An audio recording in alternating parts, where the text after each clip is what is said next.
ঘোড়াকে যতই প্রশিক্ষণ প্রদান করুন, তার মুখে লাগাম তো পরাতেই হবে।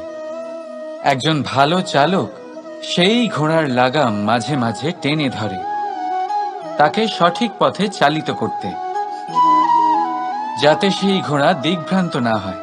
এবার একটু ভাবুন, ঠিক এরকমই হয় আমাদের মন।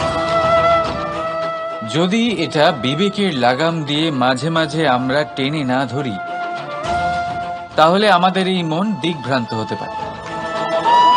আর যদি আপনি আপনার লক্ষ্যে পৌঁছতে চান, তখন মনের এই লাগাম মাঝে মাঝে আপনাকে অবশ্যই টেনে ধরতে হবে, কারণ বিবেকের এই পথ প্রদর্শনই আপনাকে ভালোভাবে আপনার লক্ষ্যে পৌঁছে দেবে।